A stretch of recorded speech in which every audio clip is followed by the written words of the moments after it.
بسم اللہ الرحمن الرحیم۔ موت کے وقت ذرا سی بھی تکلیف نہیں ہوگی، وہ خوش نصیب لوگ 5 ہیں۔ 5 لوگوں کو مرتے وقت تھوڑی سی بھی تکلیف نہیں ہوگی، وہ 5 لوگ کون سے ہیں؟ جاننے کے لیے یہ ویڈیو کو مکمل دیکھیے۔ نزاع کے وقت مسلمان کو جب تکلیف ہوتی ہے، اس پر اللہ رب العزت کی جانب سے نیکیاں عطا کی جاتی ہیں، جیسا کہ سنن ابن ماجہ میں روایت ہے کہ حضرت عائشہ رضی اللہ تعالیٰ عنہا سے مروی ہے کہ رسول اللہ صلی اللہ علیہ وسلم ان کے پاس تشریف لائے، اس حال میں کہ ان کے پاس ان کا کوئی قریبی رشتہ دار موت کی سختی میں مبتلا تھا۔ رسول اکرم صلی اللہ علیہ وسلم نے مشاہدہ فرما کر حضرت عائشہ رضی اللہ تعالیٰ عنہا سے فرمایا، اپنے رشتہ دار پر غمگین نہ ہو، اس لیے کہ یہ اس کی نیکیاں ہیں۔ نیز حضرت عائشہ رضی اللہ تعالیٰ عنہا سے ہی اس مضمون کی روایت ہے کہ جب رسول اللہ صلی اللہ علیہ وسلم کی تکلیف میں نے دیکھی، اب میں کسی مسلمان کی حالت رضا کی تکلیف کو اس کے حق میں برا نہیں سمجھتی۔ بس مذکورہ احادیث سے معلوم ہوتا ہے کہ نزاع کے وقت ہونے والی سختی مرنے والے کی بدعمالیوں کا ہرگز نتیجہ نہیں ہوتی۔ مسلمان کے حق میں اس پر اجر و ثواب اور گناہوں کی معافی کی ہی امید رکھنی چاہیے۔ 5 لوگوں کو مرتے وقت تکلیف نہیں ہوگی۔ حضرت سیدنا عثمان رضی اللہ تعالیٰ عنہ سے روایت ہے کہ دنیا میں 5 لوگ ایسے ہیں جن کو مرتے وقت تکلیف نہیں ہوگی۔ اس وقت انسان کو پیاس اتنی لگتی ہے کہ انسان یہ چاہتا ہے کہ سمندر کا پانی پی جاؤں، اور اگر بلا فرض 7 سمندروں کا پانی وہ پی بھی جائے، پھر بھی اس کی پیاس کبھی ختم نہیں ہوگی۔ روح نکلتے وقت انسان کو جو تکلیف ہو رہی ہوتی ہے، وہ ناقابل بیان ہے۔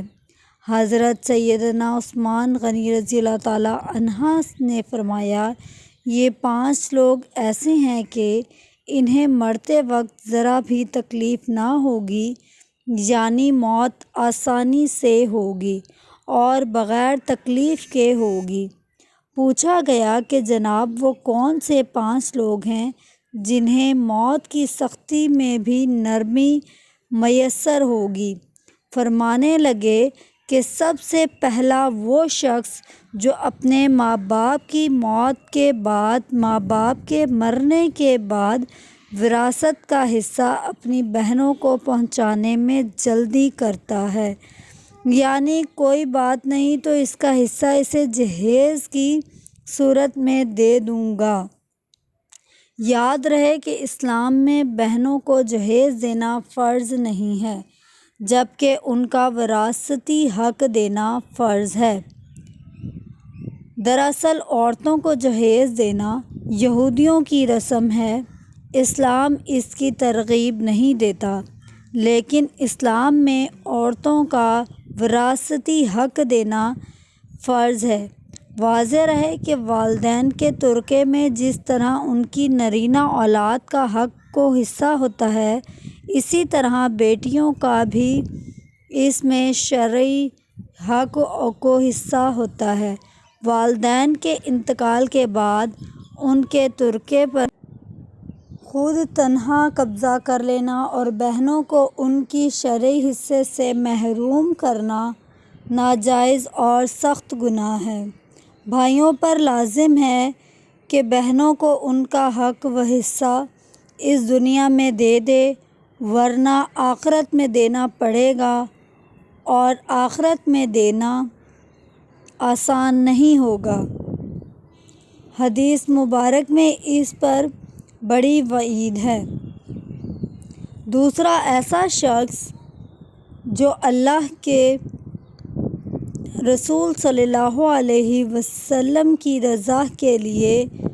اپنے مال و دولت میں سے یوں صدقہ کرتا ہے کہ جب وہ اپنے ایک ہاتھ سے کسی کو دیتا ہے تو دوسرے ہاتھ کو پتہ بھی نہیں چلتا، یعنی دوسرا انسان وہ ہے جو کثرت سے صدقہ کرے گا تو اس کی موت کے وقت اس کی روح آسانی سے نکلے گی اور جان نکلنے کا عمل اس کے لیے تکلیف دہ نہیں ہوگا۔ نمبر 3، ایسا انسان جو اپنی فیملی سے اچھا سلوک کرنے والا ہے، یعنی اپنے ماں باپ، بیوی بچے اور بہن بھائیوں سے نرم دلی کا رویہ رکھنے والا ہے، اپنی بیوی بچوں سے پیار کرنے والا ہے اور حلال لقمہ کما کر اپنی بیوی بچوں کی کفالت کرنے والا ہے۔ بزرگان دین فرماتے ہیں کہ جب رزق تنگ ہونے لگے تو دسترخوان کو وسیع کر لیا کرو، یعنی اپنی بیوی بچوں پر خرچ کرنا بھی صدقہ ہے، انہیں کھلانا بھی صدقہ ہے۔ لہٰذا ایسا شخص جو اپنی فیملی پر خرچ کرتا ہو اور ان سے حسن سلوک کرتا ہو تو جب وہ دنیا سے رخصت ہوگا تو چلنے میں آسانی ہوگی اور اسے کوئی تکلیف نہ ہوگی۔ اسی طرح حضرت عثمان غنی رضی اللہ تعالیٰ عنہ سے روایت ہے کہ جو شخص یہ سوچ کر نماز ادا کرتا ہے کہ جو نماز وہ ادا کر رہا ہے وہ میرے نبی صلی اللہ علیہ وسلم کی آنکھوں کی ٹھنڈک ہے، نماز دین کا سکون ہے، نماز مومن کی معراج ہے، اسلام و کفر میں تفریق ہے، تو 5 وقت کا نمازی موت کے وقت کسی قسم کی سختی میں مبتلا نہ ہوگا۔ پھر فرمایا، 5واں وہ شخص جو قرآن کی تلاوت کرتا ہو، یعنی خود بھی قرآن پڑھتا ہو اور دوسروں کو بھی پڑھاتا ہو، قرآن سکھاتا ہو۔ پھر فرمایا، راتوں کو تنہائی میں اٹھ اٹھ کر قرآن پڑھا کرو اور قرآن پڑھتے وقت رویا کرو۔ فرمایا کہ اگر رونا نہ بھی آئے تو رونے کی کوشش کر لیا کرو۔ حضرت علی حجویری گنج بخش رحمۃ اللہ علیہ فرماتے ہیں، کسی نے پوچھا کہ حضرت اگر انہیں کی کوشش کریں اور پھر بھی رونا نہ آئے تو پھر کیا کریں؟ تو فرمایا کہ پھر اپنے مقدر پر رویا کرو کہ تم اتنے سنگ دل ہو گئے ہو کہ تمہاری آنکھیں آنسو نہیں بہاتیں۔ حضرت عائشہ صدیقہ رضی اللہ تعالیٰ عنہا کہتی ہیں کہ جب سے انہوں نے اللہ کے رسول صلی اللہ علیہ وسلم کو موت کے وقت درپیش سختی کا منزل دیکھا ہے، تب سے کسی کی آسان موت پر خوش نہیں ہوتیں اور آسان موت نصیب ہونے کی تمنا بھی نہیں کرتی، کیونکہ وہ جان چکی تھیں کہ نہ تو موت کی سختی مرنے والے کے برے انجام کی دلیل ہے اور نہ آسان موت کی کوئی عزت و افضائی کی بات ہے۔